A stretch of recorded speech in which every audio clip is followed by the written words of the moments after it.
How is everybody doing this morning? This is L.A. Kendrick with another Logical Loquations. I want to talk about the woman that cried wolf.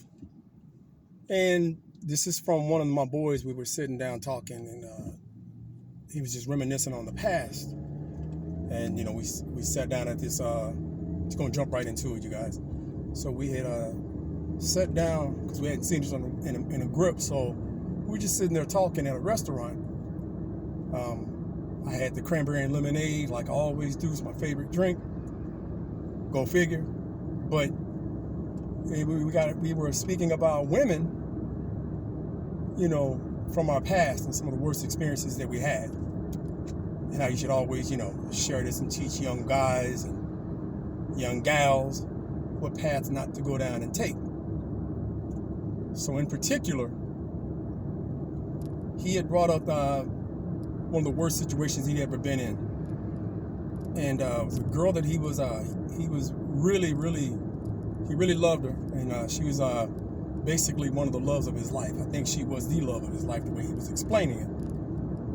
And he said that they had that off and on again relationship, and that he always felt like that he could go back to her as long as she got out there, protected herself, I guess, and then she did what she needed to do. As long as she didn't bring any kids back, he was cool. So I think from what by the way he described it, it's not a thing. The way he described it and the way he told it, she got out there and she messed up. And she got a little reckless. Not a little reckless, a lot reckless. And I remember the girl he was talking about, and I kept thinking, why are you still fooling with her? But we all go through that phase. You live long enough, you're probably going to go through that phase with someone that you really, really care about, and you can't shake them, right? So she got out there and she was reckless.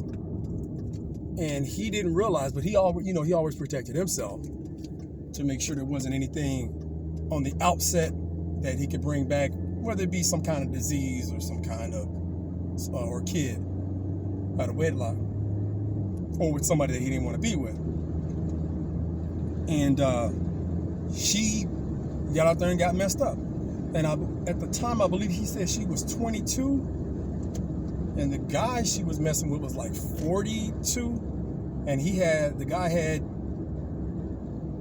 kids her age pretty much, and he was still married. And she knew this. And she gets knocked up.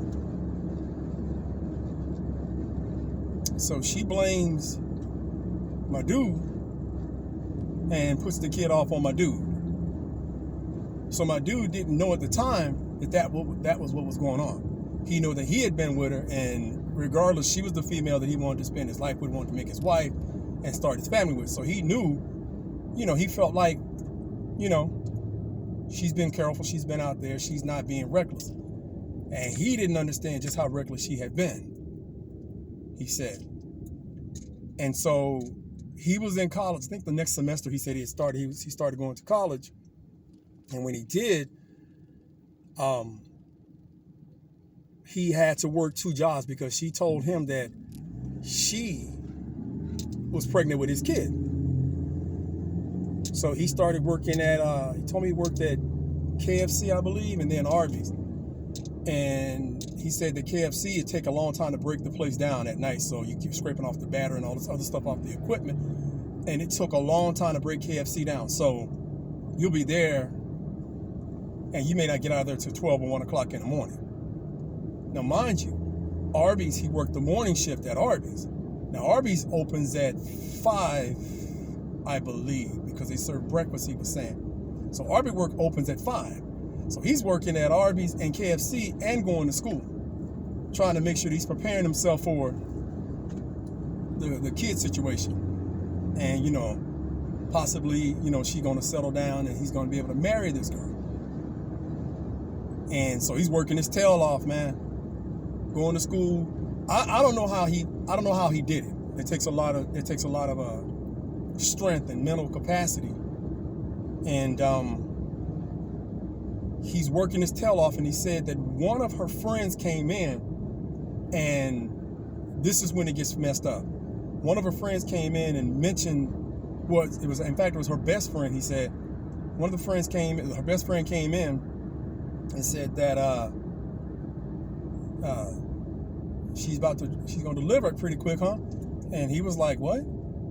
And so he said, what do you mean? She said, well, when did she say that the baby is due to you? So he's just probing a little bit.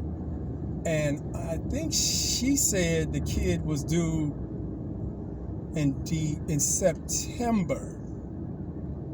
But by my boy's calculation, if it was his, the kid would have been born in December.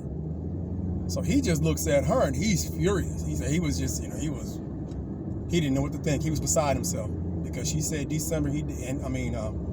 She said September, and he said, and he knew by his calculations when he had last been with her that way that it was December. And man, he, all that work, all that time he was putting in, and the kid ain't even his. So then he goes to try to talk to her. And when he did, she had one of her cousins with her, he said. And he just wanted to talk to her. He was mad, he said, but he's just going to let her know what he thought about the situation and confront her on it. And she had no answer. Like when he approached her and he was talking to her about it. But her cousin jumps in, her female cousin jumps in and wants to try to get in between that and put hands on dude. And he looked at her like, hey, don't put your hands on me because it ain't going to turn out good for you. And the girl said the same thing to her cousin. Don't hit him. Don't stay out of this. Let me talk to him. Because he wasn't even he wasn't even coming off as a threat. But the cousin was just being messy. He said she was crying and bawling. And, of course, she was showing at this time. She was crying and bawling. And he was like, why would you do this to me? And then the reason that he knows the age, he said, of the dude is because the dude is known around was known around our area. And again, making fathers out of the lowest common denominators of men who already got kids. And mind you, my boy didn't have any kids at the time. I don't even know if he has any now, but he didn't have any kids at the time. So you're making fathers out of the lowest common denominator in the community. And with that, he was just, really trying to talk to her, and she's crying. And, he said she was like frothing at the mouth. She was so upset. And he said, he felt bad because of how hard she was crying. But then he quickly had to shake that off because he just got played. Or almost got played. And for what? You the good guy that's always having that safety net for a particular female. And there's a lot of them out there like that. They'll go around, mess around, and these females will be out here messing around in these streets with these guys that ain't worth a crap. Now remember, this guy is 42 years old. She was 22. And remember, he has kids her age. And he was married. And she still chose to mess with this guy. So my boy, he was heartbroken. He was just, he was devastated pretty much. And if he didn't it was just by the grace of the universe that he actually that her best friend came in and gave a different date. And it was absolutely crazy when I was sitting there listening to that. And I feel so bad for him because I would tell him, hey man, you need to leave that one alone. I told him that for a while, but they had been together off and on for years. But she was, of course they always start off decent and then end up being exactly the worst case scenario. And I fell for him. And I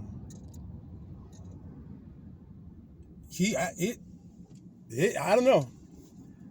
I don't know how to I didn't even know what to say to my boy about it because I didn't know it was that bad. Because he could have been taking care of somebody else's kid to the time he was the kid was 18. I think if they go to college, you got to pay a little bit more when they're in college, I think. You got to pay a little bit longer. And all because she didn't have the decency to tell him the truth, or not be out there hoochieing it up. While you're out there in the streets, you got a good thing, you got a good guy, but you choose to give the lowest common denominator in the community the best of what you got, because she had no kids and he had no kids. My boy didn't. And now she has him. And I don't even think she didn't even get married to the guy. I think from what he was telling me, she didn't marry the guy. The guy just like business as usual and went on to the next. And I think he said he asked after all of that, he let a little bit of time, go through.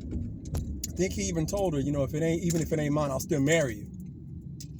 And I believe she said something like, I'm gonna have to wait and see when the child is born. And with that, he was done. He said, I'm done. He said, that's it. I'll never ask you that question again. I'm done. And I mean, think about that. Even though he knew it wasn't his, he still chose to say, hey, I'll marry you even if this kid ain't mine. Because he loved her that much. And that just really makes you feel a certain way, man. Like,